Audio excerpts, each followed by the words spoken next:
Green lights, clocks are ticking, CPU's overheating. It's all good. It looks like we're good to go with another CodeZone. CodeZone episode 52. 52. And I thought we would carry on with the jam theme this week.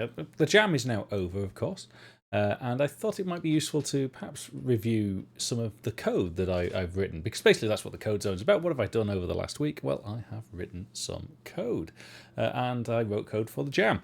And my entry was called, I have to remember the name, One Stupid Robot. So let's have a look at the entries. The jam was very successful. So if you didn't know, it finished on Sunday evening. We had a total of 51 entries, which is amazing. Magetsup, hello. Sigo, hello. Good. 51 entries is fantastic, given I think in total participants we had about 250 participants, so a really good sort of percentage intake of interest to submissions. At far higher ratio than a lot of other jams, and that says something about our community. But that aside, there was lots of good submissions, and we may even play a couple of them tonight. But I thought we'll have a look at sort of how did I go about implementing my version. It's rather selfish, and I don't wish to affect sort of the ratings in any way. I'm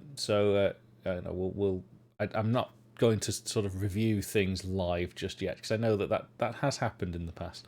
But this was my entry, One Stupid Robot. And you can go and play it. It's browser-based. It's entirely free, of course. Danny Cron, hello. Speedy, hello. Oh, hang on. I'm getting some red lights on my bitrate. So hopefully we're still just there. Yeah, basically I'm just going to sit here and shill my own entry for a little bit. Callie Cadness, hello. First time chatter, thank you. Mart Huss, hi. Everybody has like funky little icons. Right. Hopefully we've got some green lights coming back. It looks all okay. Certainly OBS is saying everything's going up okay. But Twitch is complaining that the bit rate is a bit low. So we'll see what happens anyway. If you didn't have a go at my game, it will drive you insane. It's a Pixel Game Engine application. You compile it for the browser using Inscriptum. We saw a bit of the loading screen, and we saw this in the last episode too. Bixie, evening. And Charnel, hello. And it has an introduction screen, which is basically a picture that gets shown, and it has a control screen. So all of this is really just fancy artwork, no programming to speak of here, and a credit screen as well. Yes, I'm using So Loud for the audio. I'm not using Soundwave Engine, which is a bit embarrassing, but we'll have a look why maybe later today. And the concept of the game is I've got 6 levels sort of provided. The very first one is basic tutorial, because I think the gameplay idea is reasonably unique. So I'm guessing quite a lot of the people in the chat might have already seen some of this and how to play with it. But I won't jump into too many of the levels, because I don't want to spoil the puzzles. Yeah, kind of like reverse speed running. So I'm not doing anything, right? The character, OSR 14 in this case, is entirely autonomous. But what I can do is I can reset by pressing the W key or the up key or clicking down here. I can reset his path, and I can pause his motions, and I can step back a frame, and I can step forwards a frame, and if I hold these down, I can run through the thing, and we can restart. Basically, we can manipulate and play back however we want. So we can run it really fast, and we can run backwards. And the objective is to get all of the orbs. Now, OSR 14 has got a tragic backstory. I'll let you read that in the introductory text. But basically, he's been programmed to collect these orbs, but the world has changed around him over time. And so the idea for the player is to reconstruct the world in such a way that he can go about collecting the orbs. So he's got this path pre-programmed. You can't do anything about that, but what's changed is the landscape. So, for example, with the mouse, let's just pause him for a second there, and I can unlock the camera, so we can actually look at the whole world, and we can pan and zoom around. So I made a few little tweaks to the transformed view extension to allow us to sort of lock it to areas and allow us to set sort of limits on the scale as well, which is quite nice. I'm going to steal those for PG3. And if I click anywhere in here, I click and drag, I can place new blocks. Now, I actually got some customer feedback here, player feedback here, about this sort of interface. And my original, the way I implemented it originally was to hold down Control to place blocks and hold down Shift to remove blocks, and that didn't prove popular. So I ended up coming up with a smarter method of control. So I'm sort of dragging around, I can build things here. There's the auto tiler we talked about last week, but if I want to erase blocks, it's sort of smart. It's smart by virtue that it knows what the first thing you click on is and can sort of judge what your action is going to be. So if a block already exists, I presumably want to erase it, so I can enter erase mode. And that ended up being a really good piece of user feedback because it made for a much smoother editing experience over larger areas. Johnny, hello. So let's restart him. And so if we let him sort of build a wall, for example, and let him run off, there we go. Of course, he can't get past this wall. So the physics are all sort of real time in this case, the basic platforming physics. So his programmed input hasn't changed, but he now can't collect any orbs. So that's no good. The objective of this first level is just to collect these 2 orbs, so hopefully it's fairly obvious what the solution is. So we can put a platform here, maybe, restart. Jumps up, oh, but it was too high. Oh no, that was rubbish, wasn't it? So no good, so let's reset, we can get rid of that. We can actually edit things whilst it's running. We'll draw a platform here. Jumps up, can reach that one, falls back down, and you complete the level. So very, very simple concept. What was interesting at first when I started to dabble with this idea is that there's actually multiple solutions to a given level. So let's reset and just simply put a single column of blocks there and play. So that's valid too. No problem at all. In fact, this block I think doesn't even have to be the right height. Let's have a look. Yeah, and if the player felt particularly artistic, they can come up with more interesting and varied landscapes. Ooh, not going to get that one. Try again.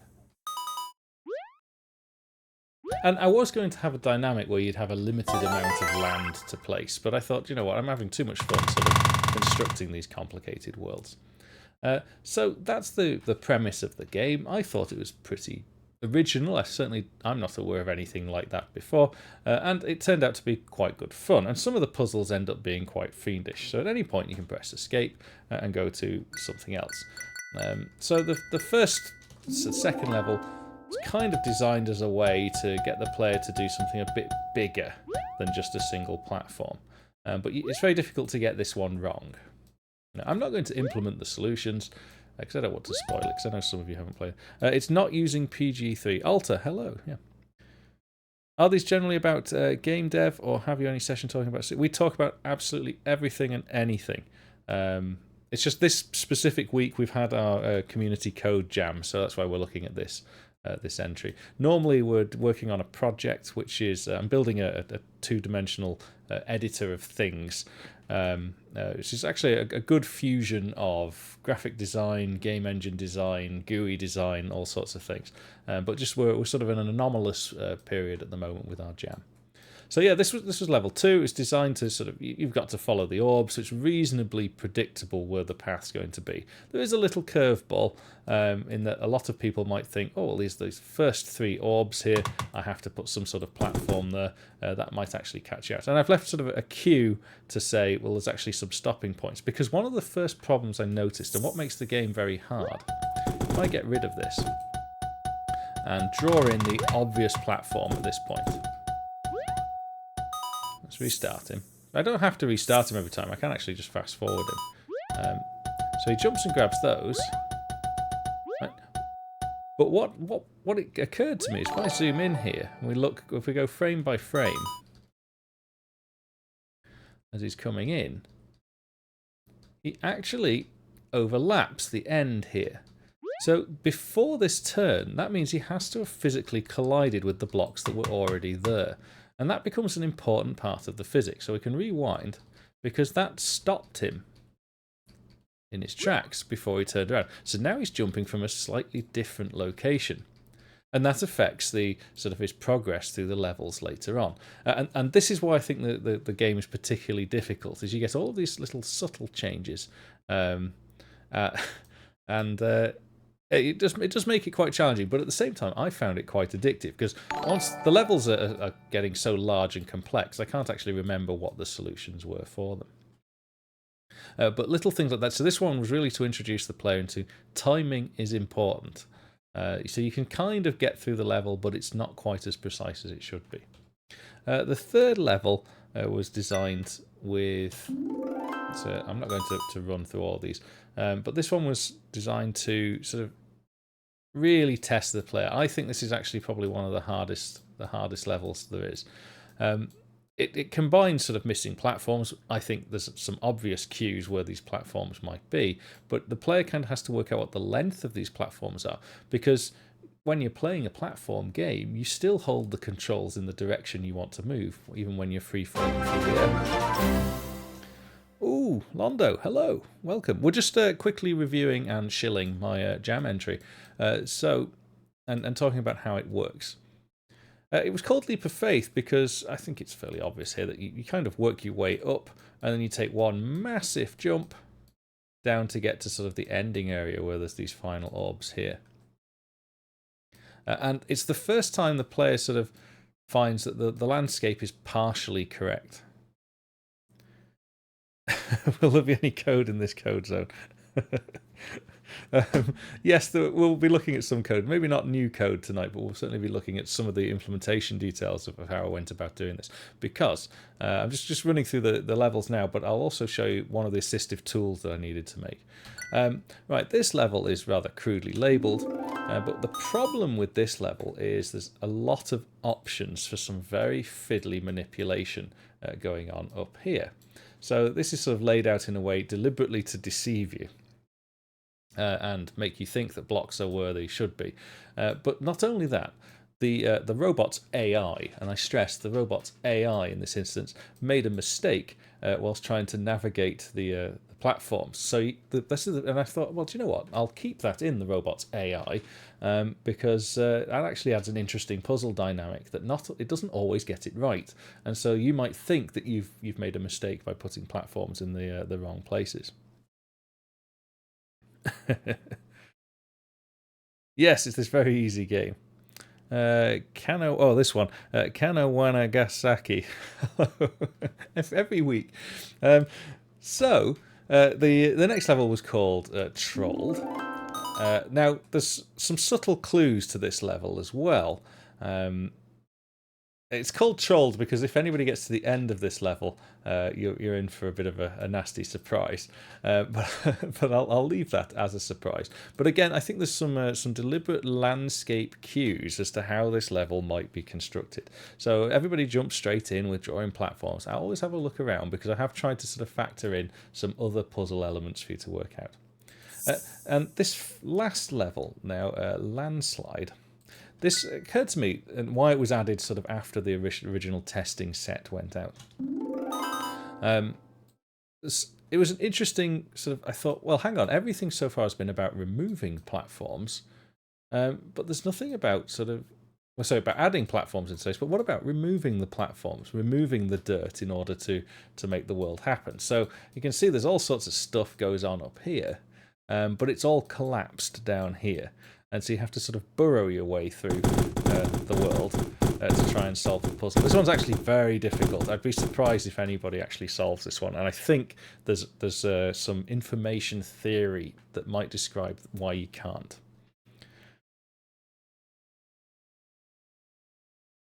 Do we make the label and the robot run them? No. So just to fill in Londo, yeah, it's a platform for those that don't platform. So there we go. Channel's filling it anyway. Okay, the robot's pre-programmed with a particular route, and you have to sort of fill in the gaps by guessing the level.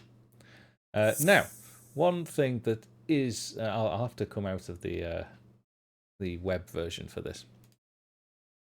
We've got I've got id of the mega texture, by the way. Those of you that remember the mega texture from last week and all had a good laugh at my expense, especially you Magetsu, I won't forget that. That I actually reduced it down to what is necessary now, and a few extra blank cells. Didn't get around to drawing them because in the code I did a mega mapping instead.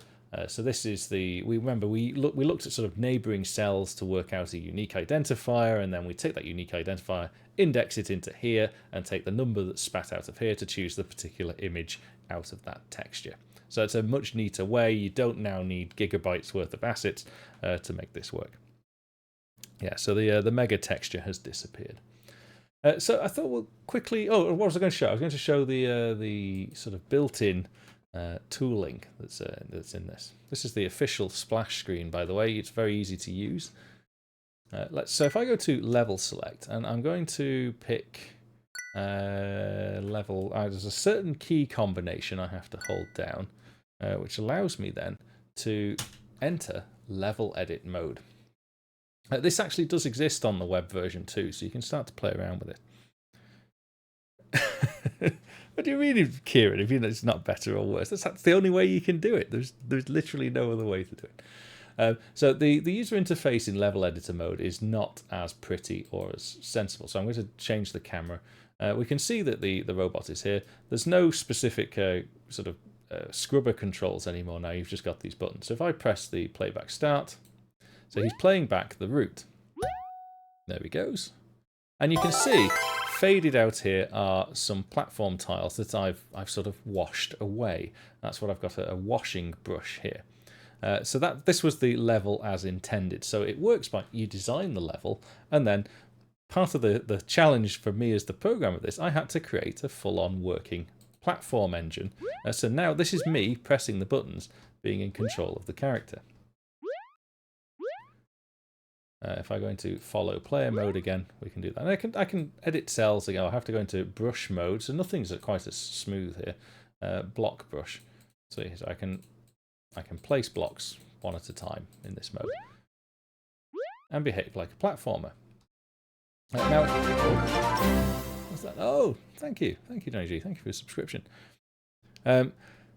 I'm late. Hello, Pliskit. There's no problem. We're talking about some of the code that's going on behind the scenes in my submission to the CodeJam. Now, what happens next, of course, is I've got to then quickly, once I've built the level, press this record button. So I'm going to press this, and it's starting to record my movements. Now, we'll talk about some of the peculiarities. So I'm going to jump around a little bit this time, and then I'm going to go and solve the level. Jump up here and jump down here, and I can press record, stop. So now I can put the robot anywhere I like. As soon as I click playback start, it should play back exactly what I've just told it to do. So we jumped a few times around here, and then goes and solves the level. And I can save that to a file. This means I have to completely decouple timing from the game. And that's actually been a fun challenge, and I think I've solved a problem that a lot of people ask about on the Discord server, at least, about what happens if they do want sort of fixed frame rates. The game actually runs quite a high frame rate. You can see in this particular mode right now, it's about 650 frames per second. That's fine. Everything here is decal rendered. It's GPU abuse. It's all doing everything it should do nice and quickly. We do actually start to pay a bit of a price if we zoom out. So it's a huge tile map, as you can see. So you can see the frame rate sort of dropped in accordance. I think am I in release mode? I think I'm in release mode. Anyway, it's running very, very well. But in order to make sure that on any system that the character is played back on, I need him to behave exactly the same way every single time. It's no good if you've got a slightly different frame rate that his behavior changes. So that did actually require a bit of thinking about. Fundamentally, he operates at 32 hertz, and I'll explain why I chose 32. And it might be incorrect. It might be something that I'm sure some of the real computer nerds out there can go and double check to see if it was necessary to do. But let's have a look why that might be. So there we go. We've got a built-in level editor in the game environment.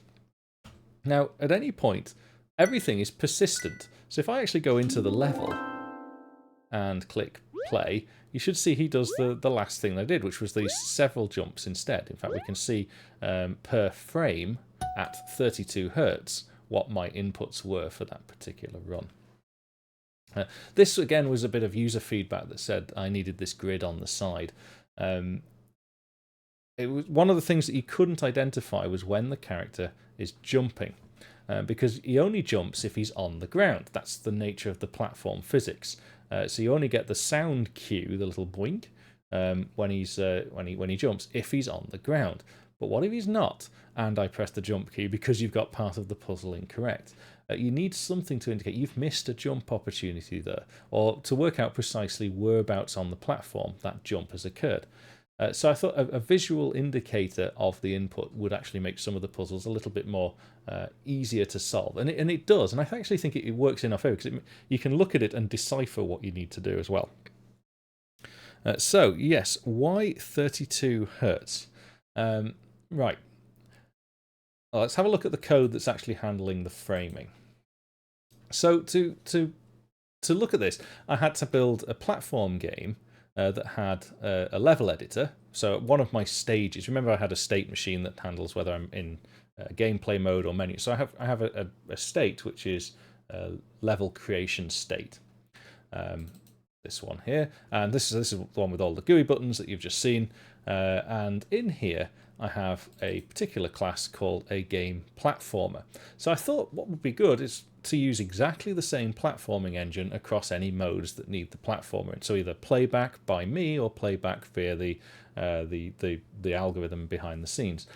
So it's like a virtual game engine inside a game engine. And this was nice because it means I just have to create it once, and whatever I set as the input. So let's have a quick look at what the game platformer actually is. Here we go. So this is the sort of platforming emulation engine. I don't have a particular fancy name for it, but all it does is have an update function with a tick. So it could be f elapsed time, for example, except it's not. It's whatever 1/32 is, and allows me to set the inputs left, right, and jump. All that's in here is the player's state and the level and a link to the assets, because that's all I need for this platform game. And inside this class, we can actually have a look at some of the logic for the platforming game itself. So basically, I'm setting these inputs left and right. We'll have a look at all of this timing stuff in a minute. And here we've got the what to do when the keys are held in a particular way. So we move the character. And this is bog standard platforming code as seen in a video I made years and years and years ago. It's a little bit more refined now to use all the vector types and things that we've got. So it turned out quite neat. And that's all it is. So all the code has is some collision detection and character control, and it detects collision with walls, and it collects decision, and it detects collision with orbs and counts them, and occasionally plays a sound effect, which is also something else I want to talk about today as well. Why do I use weak pointer? Whereabouts? I do use weak pointer. What are we looking at? So here, for example, I quite like weak pointer because it's the equivalent of sort of testing for null. I think we talked about this in an episode a few weeks ago, that I'm using weak pointer in the editor quite a bit because I just basically like to exploit its checkability as to give you sort of functionally correct code. The platformer doesn't own the level. The game owns the level, and the platformer merely sort of looks into whichever level is active at any given time. My fundamental game state is this class here, game assets. It turned out to be sort of a catch-all for everything that I need. It's a big global variable. But one of the fundamental variables here is this current level, which is basically, could just be an index into the vector, to be honest. But it's a pointer to a shared pointer here. So you can easily derive weak pointers from shared pointers. And weak pointers allow you to sort of use it as a shared pointer when you need to use it. So it's just an extra level of correctness enforcement in your game. It's a nice thing. going back to the platformer, so there's really nothing in here. You can see there's no drawing code. It's nothing. It's purely the physics and a little bit of the game mechanics. Increasing a counter when you collect orbs and playing some sound effects. And yes, we'll look at how we do sound as well tonight, I think too. So that means I need then to specify to this platforming engine these inputs and call an update at an appropriate time. So let's have a look at how we're doing that in the playback. So this is not the level editor. This is the game. So you can see I've got scrubber controls and things like that. So these are all buttons done in the Quick GUI extension, which is a nice. Actually, that was really one of the boons for me in this application. And I know a few other submissions have used it too. Just a really simple way to throw buttons and sliders and text boxes and things on the screen. That really paid up. So all my inputs, because I tried to consider accessibility as well. You can either use the on-screen buttons or you can use a variety of different key combinations, depending on whether you're left-handed, right-handed, that sort of thing. Yes, sound and in scripting has some fussiness to it, but you might actually see a few things that I do tonight which you might quite like. So let's have a look at what's actually going on here. We know that we've got this platformer virtual machine emulation thing going on, but where is that actually happening? Well, it's happening here. We'll come back to rewind frame in a minute. Let's have a look at this function. So I lock the current level, because remember it's a weak pointer, that's what I'm working with. And I have this sort of not global, but it's the game ticker. It tells me what frame of my player's input state am I playing back. And I just have a vector of all of these states. I sample from that vector at the correct location, and I set the inputs for my platform engine at that time. Oh, we've got some raiders. Hello, collector of stuff. Yeah, I found scripting to be a little bit tricky when it comes to audio, and there seems to be some problem with Soundwave Engine and scripting. We need to investigate it as a community, so that's why I've not used it for this. Have a look. Well, thank you. Welcome everybody that's just joined us. Right, so. Good cheeseburgers. I do like a good cheeseburger. That's everywhere. Yeah, Magetsubs kind of gets around the place, doesn't he? Travis, hello. I basically sample what inputs were needed for that frame, and I store the current player's state. I'll come back to that why.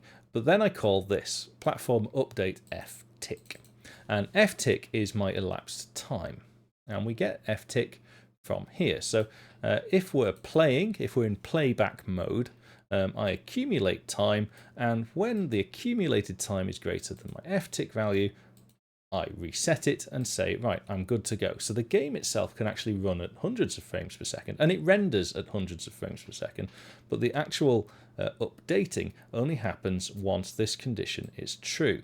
Now, this is in a while loop because there are certain situations where you may have accumulated between frames more time than a single tick. And what I noticed was if this happened, you'd sort of come back to the game and then you'd have to sit for several seconds whilst it caught back up. Everything would happen very quickly. It was a nice visual effect, but it wasn't very intuitive for the player as to what's happening.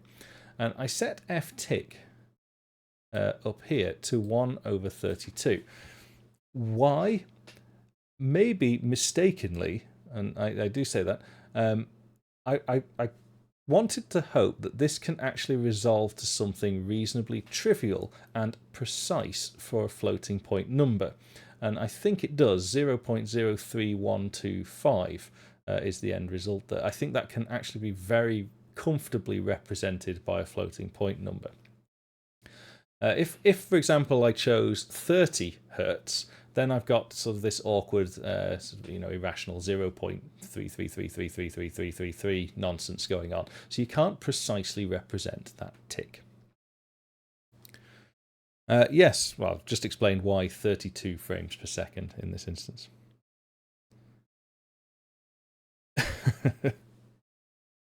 Yes, thank you, Alex. So it's one of these weird quirks that when you're starting to think about accurately sort of accumulating time or accumulating any number in the floating point domain, it always helps if that number can actually be represented and is not some sort of truncated number instead. So I thought 30 frames, 32 frames, it doesn't make any difference to me, but it just might make things a little bit easier. And I think it does, because I've actually found the playback to be very, very consistent. So now my game engine can run at whatever speed I want, but the fundamental game mechanics are only ticking over at this known rate. And it's fast enough. You might think, oh, why only 32 frames per second? Why not 100 frames or 144 frames? You just don't need it. I challenge anybody, even the best speedrunners in the world, that if you can get a frame accurate click at 60 hertz, I don't actually buy that. I think there will always be some statistical variance around being able to. I just don't think human physiology can be that precise reliably all the time. So I don't think it's necessary in this instance. And 30 hertz was completely adequate to record anything. So there are some caveats. If I could press and release a key faster than 30 hertz, then that input kind of disappears. It doesn't get recorded. So maybe that's an argument that if you can do that, or you have that physical hardware to do that, you do need a higher frame rate. But I can't do it. Basically, exactly, there we go. One can say the game is entirely deterministic, and that's an important thing when you know this is going to be played back on all sorts of devices. So that was important. Right, now one of the interesting things that I showed in the demonstration is you can adjust the physics. So let me just play this back and show you what I mean.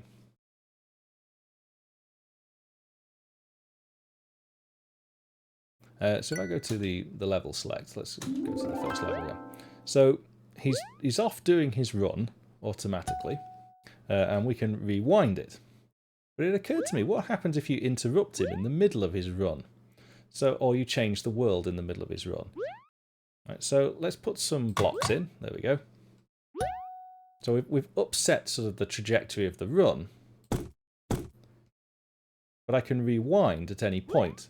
Now, it might be that I don't always want to rewind to the start. So when every frame of game happens, I'm also recording the robot's state. And the only robot state that I really care about is its position and its velocity at that given time interval. So I record its state, and when we're reversing, I'm basically just playing back states. There's no physics happening when I'm in rewind mode. I just simply record where was he at that point in time. But then when I start playing forward again, I need to adopt the physics of the character at that point in time and carry them on from there, given the fixed recorded inputs. And that gives you this sort of nice way of being able to just try a little bit of level and go, okay, that wasn't quite right, go back up and try a bit more. Okay, that wasn't quite right either, let's try putting in something else, that wasn't quite, etc. So you don't always have to start right at the beginning of the level every time you're making an alteration.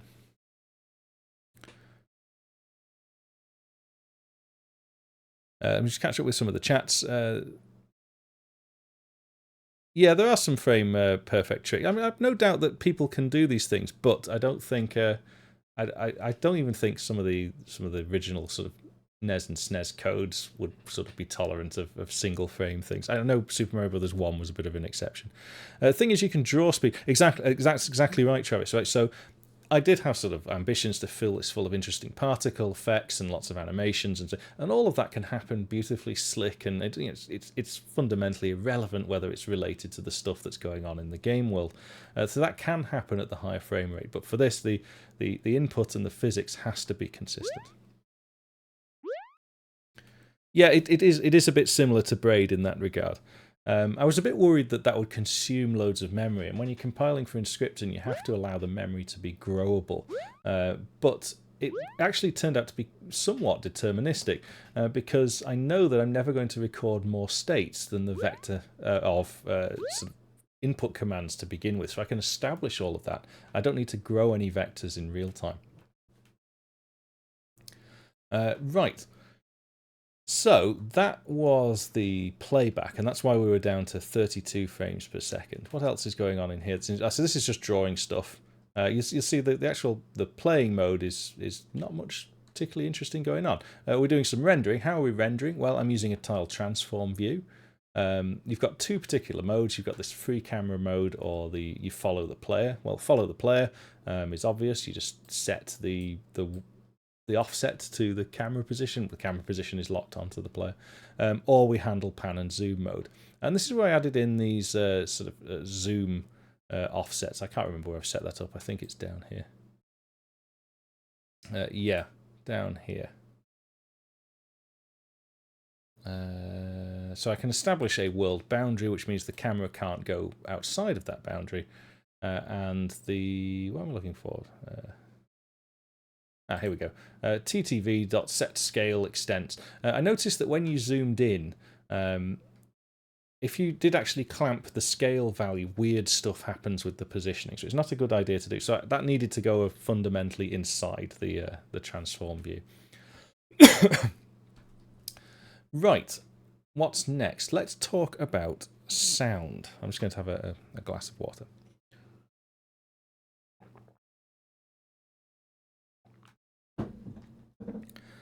Since your frames per second is greater than your ticks per second, do you interpolate between ticks? No, don't need to. Right? That's the point. You can't perceive it anyway because it's fast enough. I could interpolate perhaps the animations if I had more frames to play back, but I don't. My asset pack is designed, I think, for something like 20 frames per second. It does actually, maybe it's a bit faster because it does look a little bit slow when you play these things back. If we go to the title screen, there's a little Easter egg where you can actually see the different animations of the character by pressing the number key. And you can see, I think it ticks over a little bit slowly.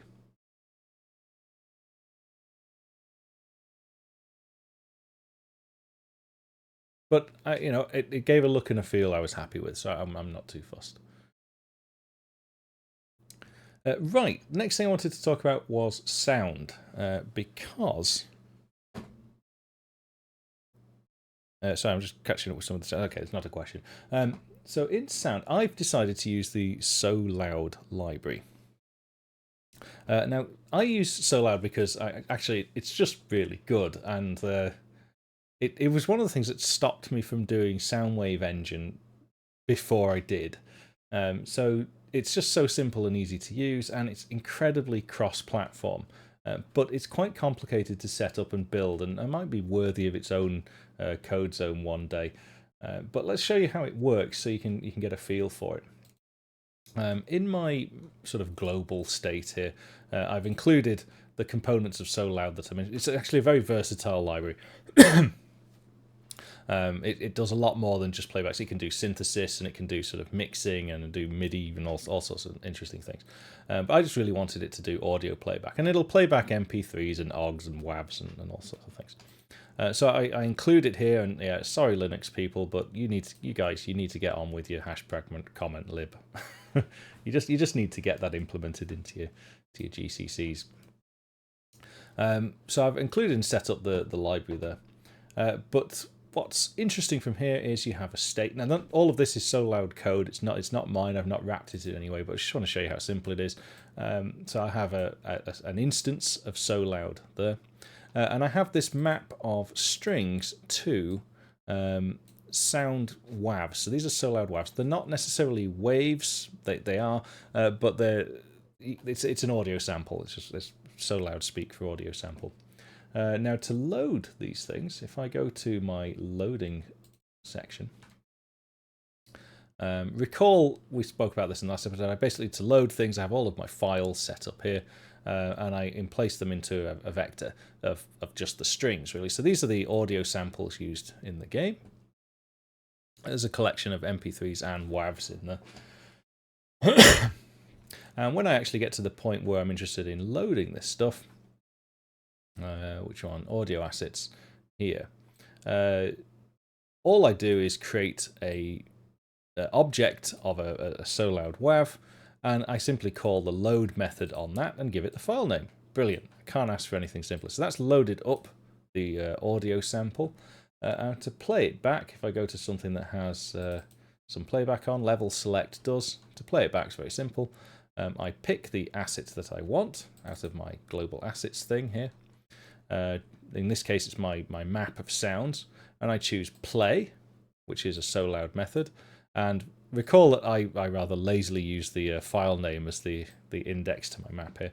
I just play that data, and I can choose the volume and pan and speed and other properties of it as well. And that's it. That's SoLoud. That's how simple it is. But it compiles using different audio backends, and that's where it gets a bit tricky. So I've chosen on my desktop that it I think it uses Mini Audio, which is some other driver backend. For Inscripton, it uses SDL Mixer, which is a different audio platform. But SoLoud sort of abstracts it in a way where I don't care. I just get on with what I need to do. So that's why I like SoLoud. And hopefully, Johnny, if you've watched any of that, realize once you've got it set up, it's 3 lines of code to get audio playing, and it's cross-platform. So no messing around. I like it a lot. How are you clearing SoLoud?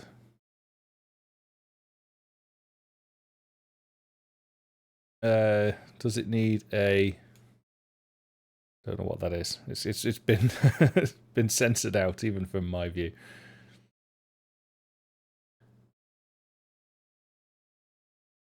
I don't understand the question. How's it clearing SoLoud? Does it? Well, I mean, everything sort of goes out of scope and gets deleted because they're all unique pointers, the audio samples. I think there is a SoLoud sort of shutdown mode, but I don't care. That just happens when SoLoud goes out of scope, I think. So it's fairly easy to do. So yeah, I should be pushing my own sort of audio tech. Okay, good. I should be pushing my own audio tech for this, but it looks like there's a bit of TLC required for the Soundwave engine. It doesn't seem to play back very well in Inscripton compile for Chrome browsers, but Firefox seems okay. I'm told. I've not tried these things myself. Anything else that's interesting on here?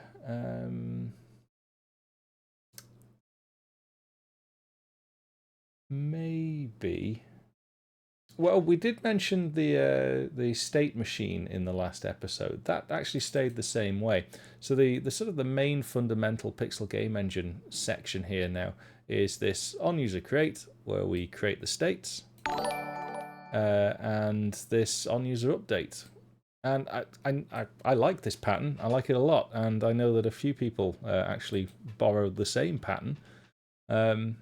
And I think I'm going to formalize it. I'm going to create a utility file of some description, because there are some improvements I think one can make to this. Can we use SoLoud in a PegX? Yeah, you can, but yeah, I just use SoLoud straight up. I don't need to wrap wrappers in wrappers, you see. So I just use it straight up. And it's somebody else's tech. It's good tech. It's completely open. I know it's used on a few PlayStation titles and things like that, so it's genuinely cross-platform. And it's very stable. I don't think it's had sort of any significant updates in a couple of years now. Not out of neglect, but just simply didn't need them. I know that Justin Richards Music on the Discord server, he's created a PegX that wraps SoLoud, and he's made it publicly available, and a few people did use that too. The tricky part is compiling SoLoud in the first place. I've not got the setup here to do it, because you have to compile it for the different audio engines it uses, depending on the target platforms you're compiling for. But going back to my state machine, I think there's some additions I want to make to this. I like the fact that it's not stack-based. I made that point last time, because everybody sort of jumps on stack-based state machines for game modes. But occasionally having a bit of a stack is a useful thing too. So I think I will have it, rather than return directly the next state, there'll be a combined sort of state descriptor which forces it into behave like a stack or don't behave like a stack. Because I do actually think having a back button like functionality can be quite useful. So I'll throw that in too. Yeah, a lot of people jump straight into stacks. Passing some struct to the next state would all... Well, that I do that, maybe because that's the bit of code I didn't share. Why would you need a stack if the state isn't hierarchical? Well, exactly. That's the point. Lots of people do use a stack, and it's fine for some instances. But what if you just really don't want to have to backtrack through all of the different modes to get to a certain location? You need some sort of more intelligent solution. I think a combination of a stack for sub-menu items and just the regular state machine would work quite nicely. So I'm going to explore that anyway. Kieran's asked, passing some information between the states. Yeah, I do that purely through my sort of game state blob at the top here. So this contains sort of the stuff that is necessary, but the only thing I need to pass around between my states, because of excellent game design, is this current level. Nothing else is sort of stored here. So when I leave one state, as whatever this points to, it just works with directly.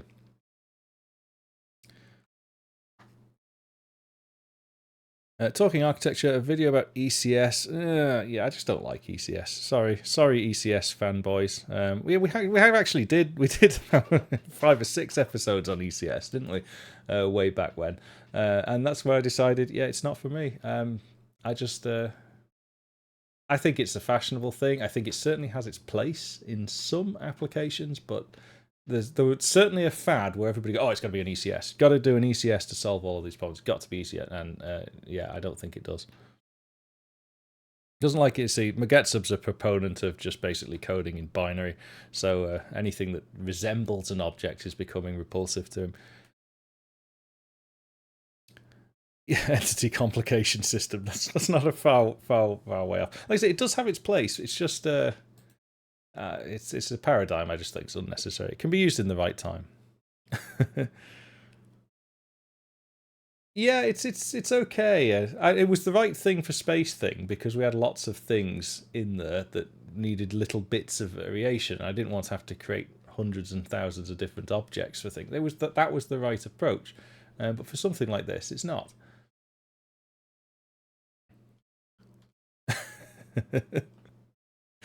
Right, what else was interesting that's worth looking at? Maybe some of you are bored enough that you might be interested in the file formats for the levels, potentially. Let's pull one of those up. Here are the levels. I've just blinded you all, sorry. So this is the first level. It uses the OLC data file format. So it's got a name, it's got a world size, they're all 64 by 64, and then it just simply lists all the tiles, and they're concatenated into a single line. So that's the numerical value of the tile ID. Then I think it was, is it solid or not? Does it contain an orb? If it does contain an orb, does it actually have an orb in it? It's a genuine live level update. And then after you've got through all the tile information, of which of course there's a fair bit, you get into the sort of the recording, the playback phase. So this is one recording per frame. In this case, there's only 186 frames of playback required. That's the spawn point, so we always start at the same location.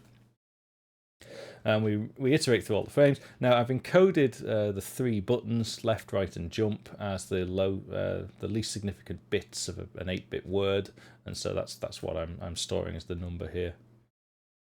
And that's it. That's all that's in the file formats. They're nice and versatile. I've no need to actually edit them as a human. You know, if I wanted to make the download just that little bit quicker, I would just binarize the whole thing and just read it in as a static lump. But the utility was already there for me. I have this, for those that don't follow the YouTube channel, I have this sort of file format that I use for almost everything. Let's have a look at where I'm actually creating those. I load the levels. Where do I actually load them? Game level. So my level here. Okay, we can actually talk about levels. This is a tile in the world. It's a struct called cell. But they're basically the flags that you've just seen on that text file. And game level is a very simple class. It's a bit made up. It's not very well designed. You can see definitely jam mode because I've got some function bodies just thrown in there in the header, and just couldn't be bothered creating files where I needed them. There's a file name and a level name that they are distinct in this. because I want to be able to just add in more levels simply by putting them in a folder, so that it's a nice way to go about it. And they have this save and this load functions. Let's have a look. Save. These are at the bottom. Well, as you can see, there's a lot going on in this file, but we'll have a quick look at the rest of it in a minute. If I wanted to load the file, let's have a look at load first. So I create my file instance, which is this data file object. These are variables sort of local to this game level class.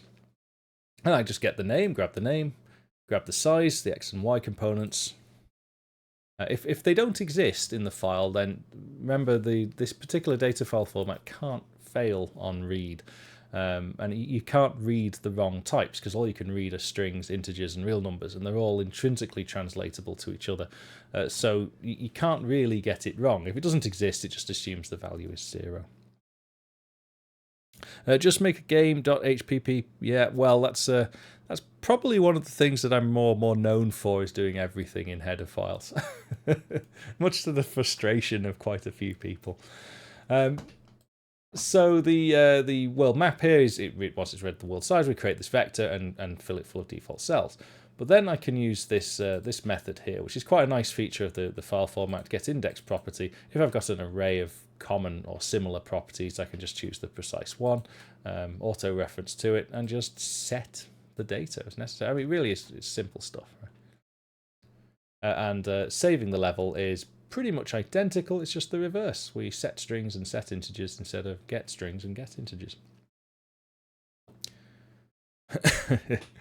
Right, I have a wash away function. So you remember in the level editor, I had the ability to set some of the cells to sort of transparent. That was so I could retain the level structure, so I knew what the solution was to the level. But I don't want them to appear when the player actually plays them.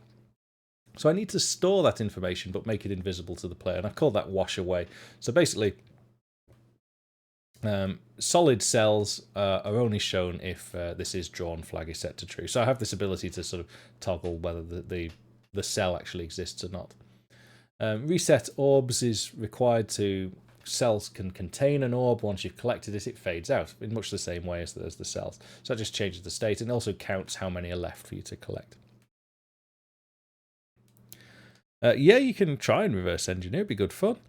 I have actually wondered what does the data blob look like that goes with the Inscription files. Of course, it's all accessible if you download it, and I imagine it's just full of plain text that you can actually see all this stuff in. And we talked last week about the set world map. This was the bit that was doing the clever auto mapping component. That actually didn't change. I changed the nature of the auto map rather than the function to work it out.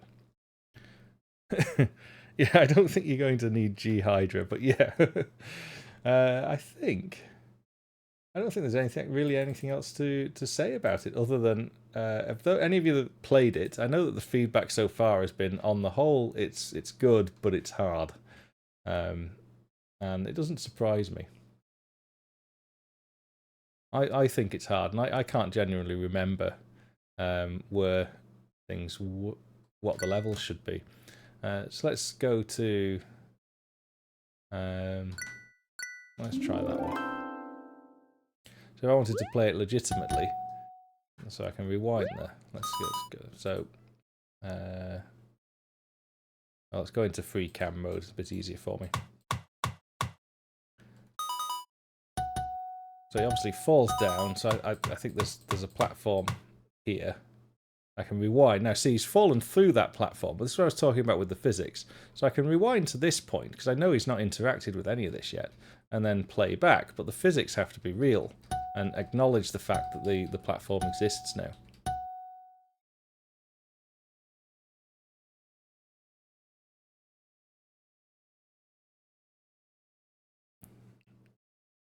Is that how you say it?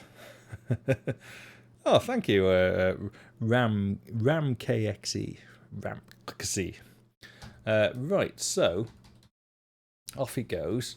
Now, it does look like at some point here he needs to turn around. Now, that's usually a sign that when I was recording the thing, I've missed the platform and need to go back. So let's put some platform in. It's probably about there. It skids a little bit. Let's keep going. And okay, obviously there's a platform here, so let's just rewind a bit more. Let's go back and bring those back in. It falls down there, goes down here, jumps up there. Oh, good. So we've got all of those. Now he's going up here. So he runs along. Here is the jump command. There you go. See, he jumped. Now, where does he land? No idea. Now, I've left a deliberate visual cue here because I think this became almost impossible when I was trying to play it back. I just couldn't remember anything about where things were supposed to be. So I think... Oh, hang on. Drunken mouse. We can do something like... Oh, hang on, we can't go too far back. See how he would have hit that platform. So he jumps up. Let's set that to there. So that's interesting. He jumps. I think he's probably meant to land on that. So let's go back up. Jumps. But he didn't hit the orb. So if I reset the run now, keeps the landscape, off he goes. Let's just see if we're about right.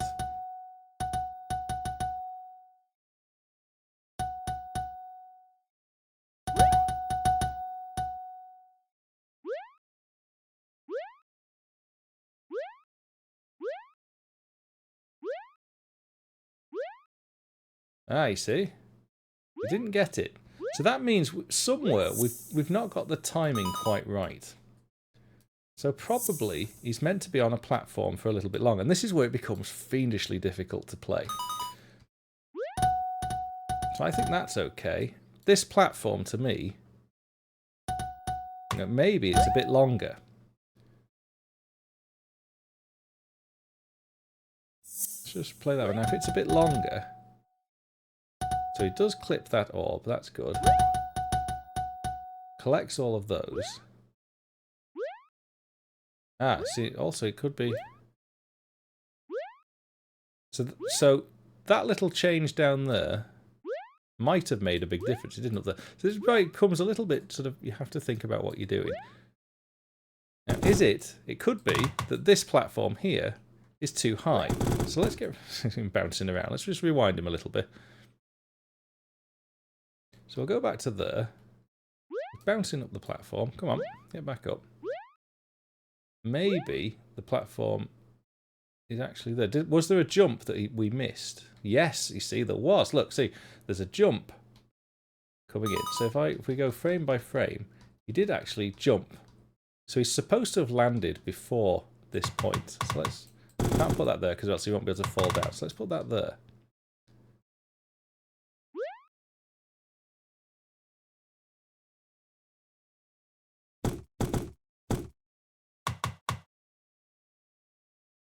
Jumps.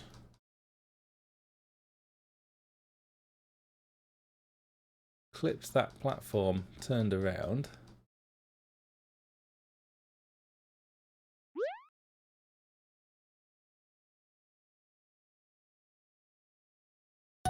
Oh, you see now that's different. That's a different behavior. So by lowering this runway, we've altered the timing of when he jumps.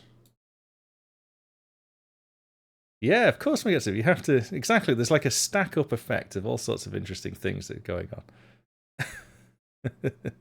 You found some of the code, did you, Kieran? Yeah, I can imagine it. It must just be in there kicking around.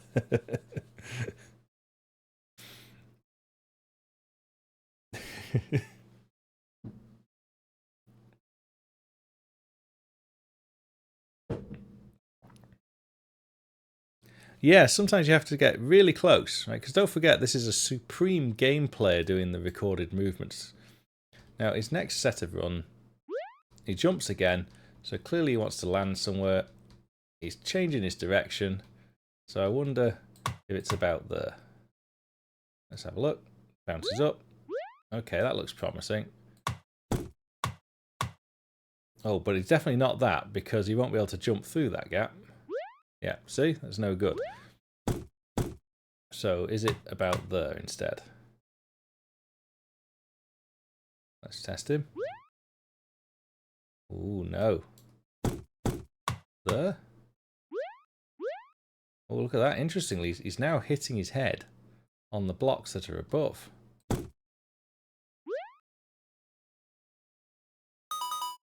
Play back. Let's just rewind that a little bit.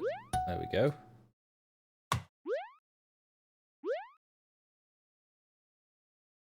I can't have that one there. Oh, I can't have that one there because now he can't jump up onto that platform. Ugh. So I think it's got to be something like that, maybe. Let's just rewind a bit. Jump it right. So here he comes. He's running in.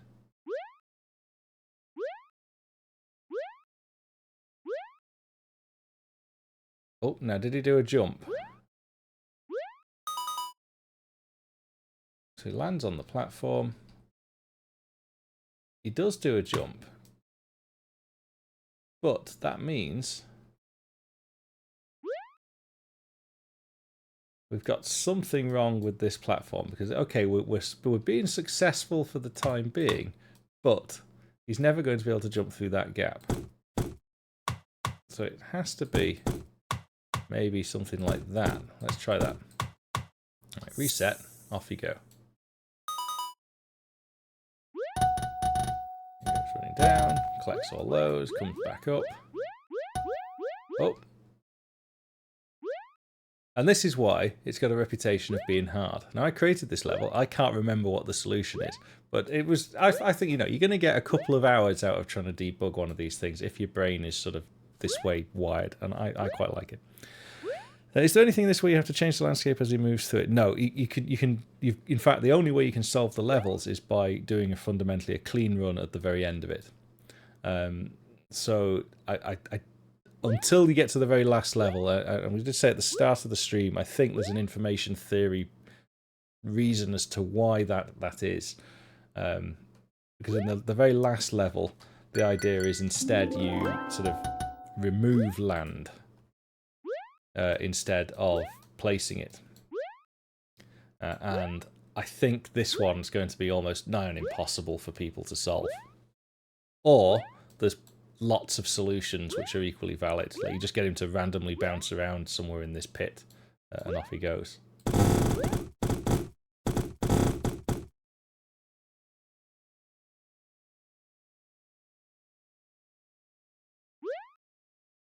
So there we have it. That was my entry into our community jam this year. There they all are. We had 51 entries. This does seem very time consuming to finish. Oh yeah, well, you know, you don't want to, you know, get a game and only get 10 minutes of play out of it. I think you could have a full weekend trying to work out those levels. And I'm the kind of like, I'm OCD enough to sort of pick at that and just do it all. I'm the kind of guy that likes recording TASes, you know. Oh, thank you, Viv. Yeah, Viv, you've got an entry, haven't you? Yes. What was yours? It was one you had to download, wasn't it? There we go. Paint with oh no, it wasn't one you had to download. It was Paint with Memory. Yeah, I'm actually really pleased with the quality of the submissions. There's certainly some that are very, very advanced, and there are some which are clearly entry level, but you know what we're like in this community. That's good, and I hope that the ones that are clearly entry level get just as much good feedback as those that are really advanced too. One standout one for me, which caught everybody by surprise. I recommend go and play Memory by Danderstein. Is it complex? No. Is it nasty? Yes. So go and give that one a go. Right. Yeah. Never mind Taz with the great input. Right, that's it from me, I think. We've had our hour for this week. Go and rate some entries in the jam. Most of them are playable in the browser, so it's great. If you are going to do that, get on some live streams. Get streaming these things. Just getting some feedback. Spread the word. People have put a lot of effort into doing these things. But with that, I'm going to say thank you very much, and make sure I press the right button. Have a good night. Thank you. Thank you for the subscribers, and thank you for the raid, and all the new people that have joined us. I always forget these things. Thank you, chaps.